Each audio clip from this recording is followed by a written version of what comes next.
So here's the thing. These people are so afraid that Roosevelt knows that people need to have this fear confronted. And he does that in his first speech. He comes right out to them and he says, listen, we have to face the current situation without cowering, without fear. We can't be afraid anymore. And he tells the people, he says, listen, I'm going to give you something called the First New Deal right here next to my head. First New Deal. The government has to take action. I've invited all these different people with different viewpoints to meet with me. And what we've done is we created 15 different new laws. And between March 9th, when I take office, and June 16th, I am going to, this first 100 days, I'm going to send all 15 bills to Congress, and they're going to pass all 15 bills. And we're going to help you. We're going to help you find success, even though you haven't been able to find it before.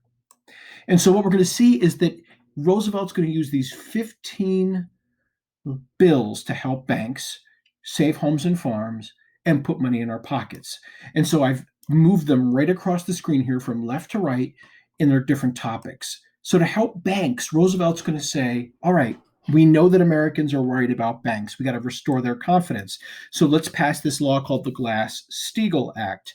This act is going to say, all right, banks, part of your money has to stay over here, and that's going to be just for investments in the stock market.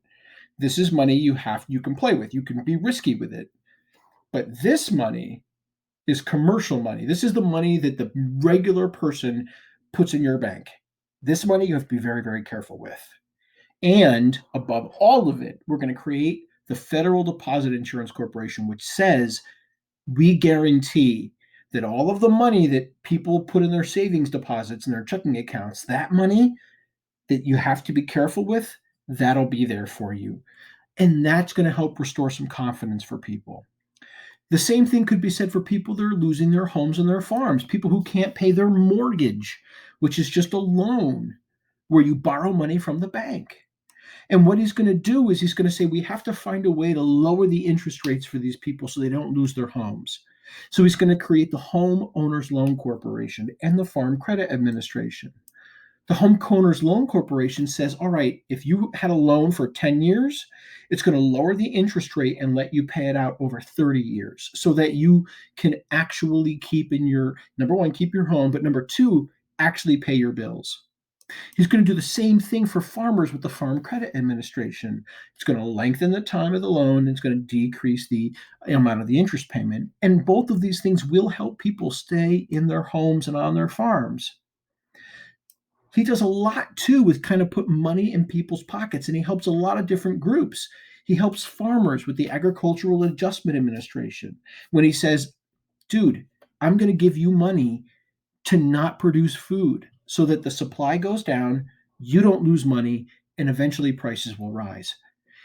He comes up with something called, or he gives support to unions because he thinks unions can help end the Great Depression by increasing pay for workers. He wants workers to earn more money so that they can spend it.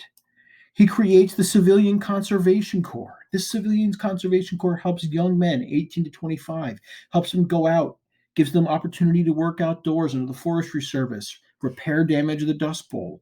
He puts a Public Work Administration, which says you can't discriminate against African Americans when it comes to building public works. That's a huge win for African Americans. In the South, the Tennessee Valley Authority provides benefits to the South with millions and millions of people getting electricity. 8 million people got electricity that never had it before. Federal Emergency Relief Agency provides state and local governments with more funds for people that are poor. Remember that slide I showed you with Hoover? It had like 4 things on it. Look at the number of things on this slide. And this isn't even all 15X. I think this just shows you how much more Roosevelt was actually making the government do to help people in the situation.